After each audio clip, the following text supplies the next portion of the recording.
It has been a common narrative throughout this series that the US is leading the AI race, but there is no match to the EU's legislative power. However, as Brussels is busy regulating and legislating, could it be that it is unaware of unintended consequences? We think, if there was a strong, successful European industrial policy to build up the tech sector, I think that'd be welcome in the United States. On the other hand, I think the kind of digital sovereignty narratives, we definitely do sometimes see them turned as a shield against the United States, against US companies. And I think here's where you get a lot more concerns. And when you see sort of digital sovereignty, not about sort of investing in capabilities and our sort of joint transatlantic capabilities, but more about putting up walls and sort of restricting market access. Maybe we'll just have to agree to disagree. And the more the EU deploys its own approach to competition policy in the digital world, the more this becomes not necessarily in its intentions, but in its effect, anti-US companies. Depending on the different interests, I think we find moments of alignment and moments in which we need to agree to disagree a little bit. But as AI becomes a global concern, not to say threat, how beneficial is this approach? And we're not even addressing the elephant in the room yet. I think we need, to the extent possible, to keep China in the loop in these conversations and ensure that at least at the technical level and at a basic level, there still is a global community that works on AI, shares information about the risks, and tries to leverage AI for the public good.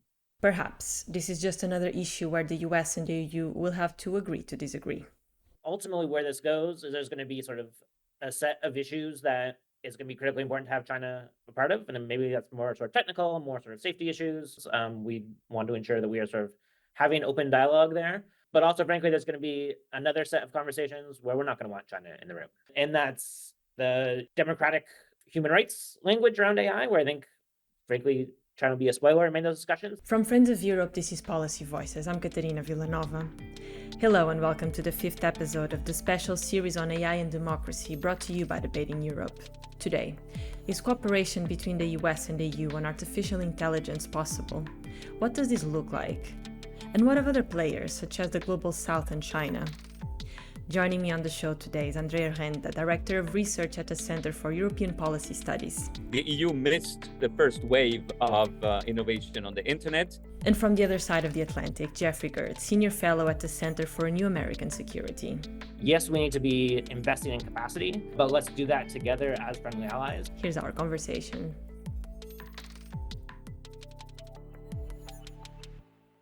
Andrea, I want to start with you and talk about a paper that you recently co-authored, Forge Ahead or Fall Behind, Why We Need the United Europe of Artificial Intelligence.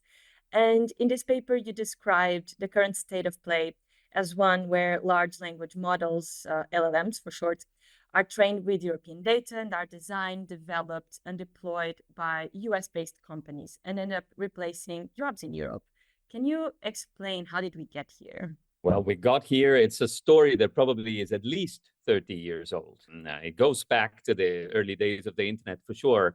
Days in which the internet can generate exponentially data in digital form that can be used also for analytics, really triggers a very important change, even in the world of AI, in the early world of AI forward. So we had a situation in which the sudden availability of data is created for those that managed to have enough data and capture the attention of the end users became a much more enticing opportunity to really experiment with machine learning. And this is where you see a little over a decade ago, from 2012 onwards, really the world of AI picking up. Of course, the companies that have managed to reach a sufficient size and capture the attention of the end users are also the ones that have the incentive to invest in this new form of machine learning that then over time becomes what today we call transformer models and then generative AI. So it's all connected. The EU missed the first wave of innovation on the internet, and the EU at the same time didn't manage to really retain a lot of the availability of its own data and create companies that would be able to do advanced data analytics at scale. And this is also the reason why that initial advantage was then capitalized on by the large tech corporations that started investing not only in their own infrastructure and cloud services, but also investing in advanced AI solutions, which they deploy in their country, but also in Europe, where they are probably the only ones that managed to have the scale and the ability to make the most of the European single market. So we ended up in a situation in which an estimated 90% of data generated by European citizens and businesses are now handled and managed and stored by 4 large-scale cloud-based giants, all based and headquartered in the US.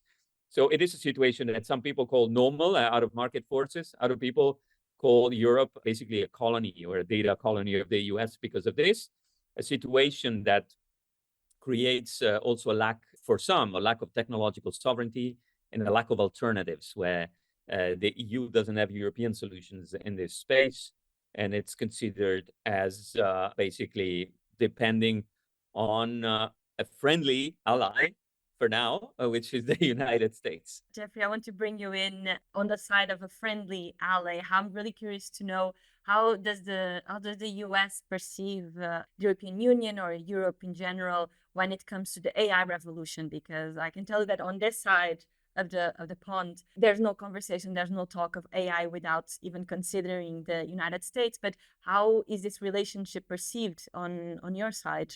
Great, thanks, Catarina. I'm really happy to be here. Maybe just start by really commending Andrea for the great paper, really series of papers on kind of large-scale EU investment in AI. I think it's a hugely important topic, something very interested here in the United States. Both obviously thinking about kind of what we are doing domestically, but also what's happening in Europe and how the two can relate.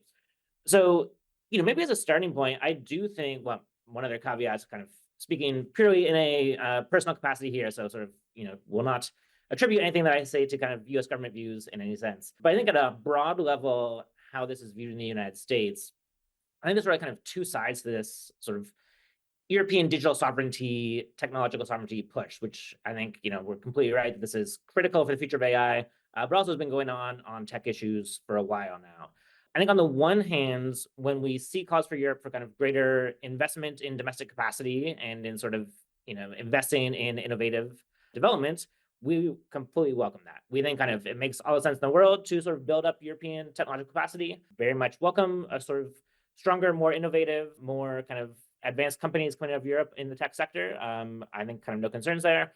Again, I think you've certainly seen certainly through the Biden administration, and I think looking forward, a change that will stick, much more openness towards industrial policy and towards kind of government intervention in the market. And so we think, if there was a kind of strong, successful European industrial policy to build up the tech sector, I think that'd be welcome in the United States. On the other hand, I think the kind of digital sovereignty narratives, we definitely do sometimes see them kind of turned as a shield against the United States, against US companies. And I think here's where you get a lot more concerns. And when you see sort of digital sovereignty, not about sort of investing in capabilities and our sort of joint transatlantic capabilities, but more about kind of putting up walls and sort of restricting market access in particular. And maybe to kind of put a finer point on it, I think very much in the United States on these issues, we are very cognizant of the geopolitical importance of these key technology sectors, and very much see, a kind of high-level competition, particularly where we are sort of looking at sort of Chinese companies and the Chinese state and all the investments that they are making. And we are very concerned to sort of build up, again, the broad sort of like-minded coalition of countries of sort of US, Europe. I sort of very much like Andrea and Catarina, you can sort of describe it as a friendly ally, very much sort of take that to heart, because I think, frankly, sometimes we look at things coming out of Europe that would treat China and the United States as alike. They basically say sort of, we need to build up European capacity. There's these sort of 2 external powers of China and the United States, and not really sort of distinguishing between those 2 differences. So I think kind of approaches that say, yes, this is a strategic field where there's calls for government intervention. Yes, we need to be investing in capacity, but let's do that together as friendly allies. I think would be well supported on this side of the Atlantic. So if I understood correctly, when the United States see the European Union regulating artificial intelligence, it almost sees it as it's doing it against American companies. Is it you see it this connection as almost competition and not so much as if we're both friendly allies? I think it depends. I don't think the kind of EU AI Act, for instance, is kind of particularly aimed at the United States companies. That's not my interpretation of that. I mean, look, there's a big domestic debate going on here in the United States on kind of, is big tech too powerful, and kind of questions on sort of how might we kind of, have a new approach towards regulating technology companies. That's very much a live discussion here, and again, kind of will be going forward past the election. But I do think, the more that the US and Europe can work together, again, recognize we've got many like-minded interests here, and in particular that we are sort of much, much closer aligned relative to the elephant in the room in discussion, which is sort of the Chinese companies, and making sure that we are not sort of taking our eye off the ball in that competition, which to me is the sort of bigger concern. There is willingness to cooperate on digital matters, and there is quite a lot happening already. I've been part of the working groups that define the joint terminology on AI. There are subgroups of, one of the working groups of the TTC that look at standardization, which is, of course, very important, but also foresight, future risks coming from AI, how to take a common action. There is even joint initiatives on developing and deploying ICT infrastructure and services in select third countries, which the EU and US now are undertaking. So it's important. At the same time, we do have slightly different approaches and interests when it comes to, in particular, digital platforms. So when it comes to regulatory approaches, we've seen in the AI space, the EU taking a much more hard law oriented approach with the AI Act compared to the executive orders of the US government, but also the voluntary commitments. So this is translated into some glitches in the way in which the EU and US can jointly act to propose, for example, a global AI governance framework. And I think more should be done to sharpen a little bit our largely aligned interests in this field. When it comes to digital platforms, there is where I think the problem a little bit lies, because the more the EU tries to reduce its dependency on third countries, and the more the EU deploys its own approach to competition policy in the digital world, the more this becomes not necessarily in its intentions, but in its effect, anti-US companies. Depending on the different interests, I think we find moments of alignment and moments in which we need to agree to disagree a little bit, because the EU is in need to building its own personality, its own persona in the digital space, and reducing the power of some of the tech giants is considered by some as being an almost necessarily passage point to get to that future outcome. You raise a very interesting point. Yes, I will bring you now, Geoffrey, because I wanted to ask, as we're talking specific on an episode specifically dedicated to international collaboration. I think the first question is, are we all in the same page? As you said, Andrea used the expression, agree to disagree. Geoffrey, do you think that the US and the EU are now in a moment of agreeing to disagree, or are we all on the same page? I think, as Andrea said, you really need to get into the specifics of sort of what policy you're looking at here. I do think it's worth underlining that, particularly under the Biden administration, the view towards regulating tech companies has evolved a fair bit. That Biden has been talking about what he refers to as the tech accountability agenda. That includes elements like kind of strengthening competition policy in particular. We've seen under the Federal Trade Commission and the Department of Justice in this administration kind of big, important antitrust cases brought against many of the big tech companies. So there is even there sort of more alignment on some of the kind of trickier competition elements, where again, it's not the same approach as the DMA, but it is kind of aligned on some level on kind of thinking at least about, thinking seriously on what are the risks of having too much power concentrated in a handful of large technology companies. Similarly, again, we don't have something comparable to the Digital Services Act, but there's lots of kind of debate here on protecting kids online. Don't get me started on the need for a privacy bill here in the United States. That's sort of a longstanding issue. But I do think there is sort of more alignment than there has been in the past, maybe on some of these issues. Following up there, what really strikes me is that the United States lags far behind when it comes to actually legislating and kind of putting into formal regulation some of these kind of ongoing debates. And again, they're tricky issues. There's sort of reasons why some things have taken longer here. But I do think getting more legislation on the books in the United States would make some of this cooperation easier. But the other final point I will come back to, I do think there is an issue that, one of the reasons regulation's been tricky and complicated and taken a long time in the United States, obviously, is that you've got complicated interest groups that are sort of hashing out these tricky questions. When we see European regulation that doesn't particularly have European industry as a key stakeholder in the regulatory process, it frankly leads to a sort of different set of outcomes because you are not getting the kind of regulatory pushback. And again, there's sort of pluses and minuses to that, and we can kind of have a very long discussion of that. But I do think It's frankly easier to pass a law that says, all right, we're going to regulate and fine a bunch of foreign companies than to do it about your domestic companies. That's just sort of a fact of how politics works and political economy. So again, I think, as Andrea said, whether sort of by design or just by effect, these are sort of large, important policies that are only tackling a handful of predominantly US companies. It's going to become a friction point. It just sort of always will. But, the two sides see a lot of alignment in their kind of broad approach on these policies, and there's sort of scope for greater cooperation. What I'm getting so far from the conversation is that there is indeed a great scope for cooperation between the United States and the European Union when it comes to artificial intelligence. Straight from the beginning of the conversation, and then when you were describing how did we get here, that the US just jumped on the train of AI much quicker, much faster, and are just, let's be frank, miles ahead in terms of technological advancements as in the EU. And Geoffrey, from what you were just saying now, it looks like the US could actually have a lot to learn from the EU when it comes to regulation. So Andrea, is this a fair assessment on where you see scope for collaboration between the US and the EU? I do agree, but I think Geoffrey's been even too generous. And let me explain.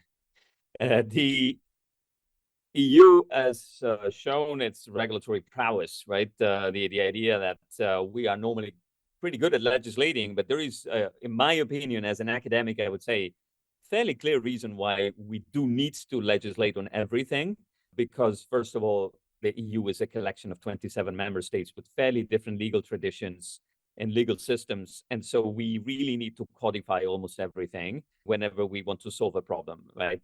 Leaving this to the discretion at the national level would mean complete chaos in many respects. A lot of legislation in the past years actually is introduced and that's the same for the AI Act, because member states were going in completely different directions in their AI strategies.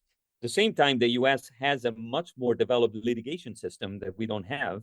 But there's another element that I want to flag that is important. With the new European Parliament and the new EU institutions, one of the key elements on the table will be the review of GDPR. The review of GDPR is basically the review of the piece of legislation that was the poster child of the process effect, right? So we might discover in the review of GDPR, what we probably already know, that the implementation and the compliance rates of GDPR are not as shiny as we thought. So how can we claim in Europe that we are champions of regulation if the poster child of our era of large regulation, including in digital matters, is not working properly? What if we face implementation problems in the DSA, in the DMA, and even more in the AI Act? And that's going to be almost a nightmare. Perhaps the convergence between the EU and US might not take place by doing the race to the top, let's say, in regulating more, might also happen as a race to the bottom in finding more agile, adaptive forms of regulation that are more flexible, that follow the pace of evolution of those technologies. So I would say the jury is still out on whether alignment will be found on the regulatory side or on the more agile and flexible side of developing policy frameworks for emerging technologies. Geoffrey, where do you see that both the US and EU can learn from each other? Yeah, great question. I think, Andrea is definitely correct on sort of framing it as both the legislative side, but then also the kind of actual implementation and sort of looking at the gap that sometimes lags behind there. I think in the United States, again, maybe because we haven't had as much activity on the legislative side, you do see more sort of focus on the implementation, whether that's things like through executive orders, things like standing up the AI Safety Institute. There's sort of a lot of kind of action happening on the ground, sort of absent any kind of overarching policy framework or legislation that matters. So I do think, maybe there is room to sort of meet in the middle there.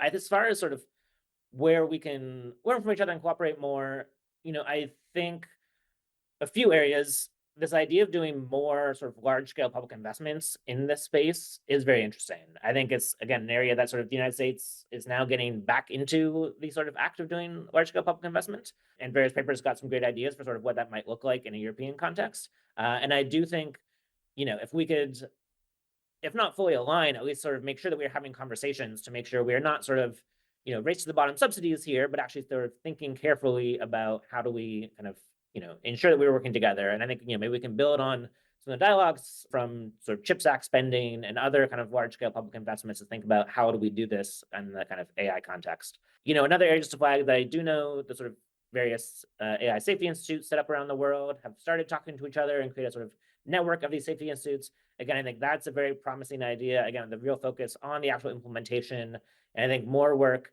Love to see more sort of exchanges of personnel between them, do sort of rotations, that type of work, kind of just making sure that those folks are all very closely synced up on the ground.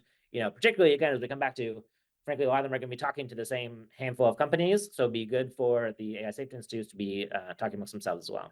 Andrea, do you see any other examples of successful international collaboration on AI that you already see taking place between the US and the EU, to add to what Geoffrey was just saying? It's a very interesting moment for global AI governance. There are several initiatives that are being developed. Some of them, and in particular in the context of the G7, are particularly promising because within G7 countries, there's more cohesiveness, and many of them have actually created safety institutes. And at the same time, there's been a wave of institutionalization also among leading AI producers in the form of the Frontier Models Forum and so on. So there is preconditions for reducing transaction costs and creating a system where there is an exchange of information, or what could be called the monitoring system in the Hiroshima AI process within the G7. At the same time, of course, these are just a limited number of countries in a very narrow scope, not only because it only looks at the frontier AI models, but also only looks at safety, right? At the EU level, the EU AI office is a broader scope, looking also a lot at fundamental rights. And there is the parallel developments, for example, in the United Nations Advisory Group on AI, and in UNESCO, in ITU, to some extent in the G20, that look at more things that, in my opinion, would also be very useful, which are two issues in particular. One is how to involve less developed countries and what sometimes is called global south or the global majority in discussions on the future global AI governance.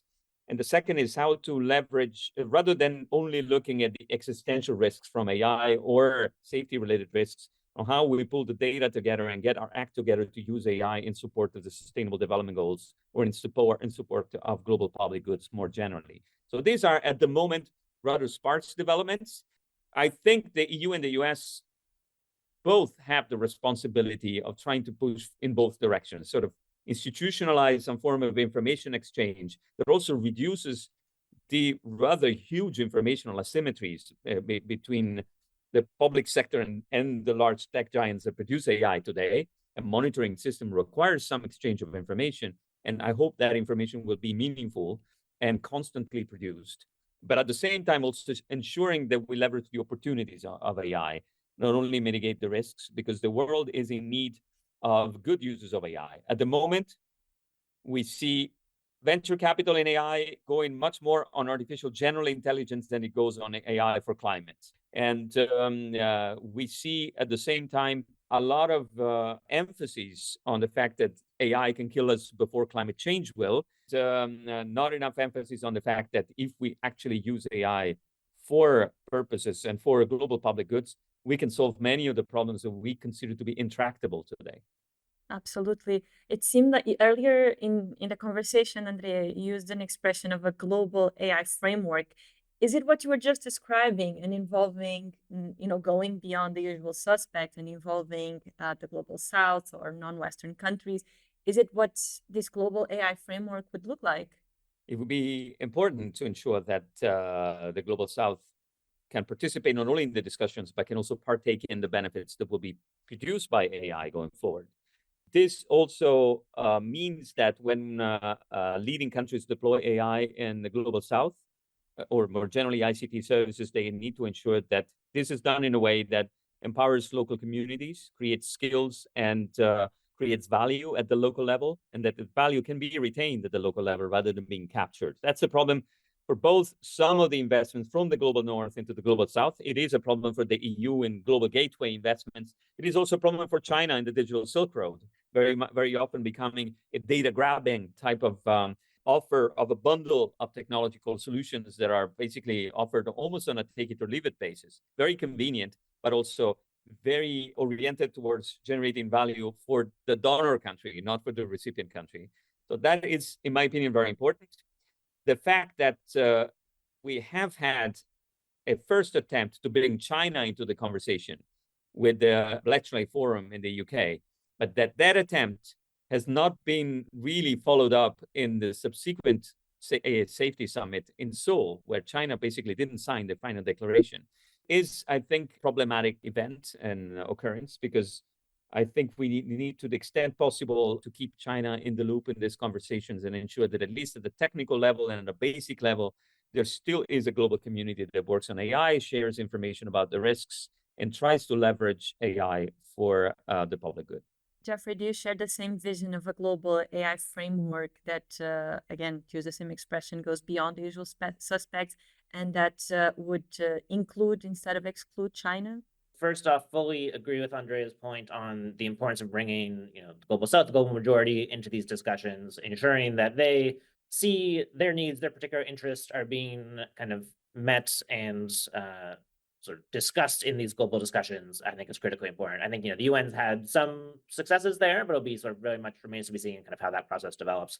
On the China side of it, I do think it's obviously a critically important question. Again, I think having them there at Bletchley Park for the UK summit was quite important.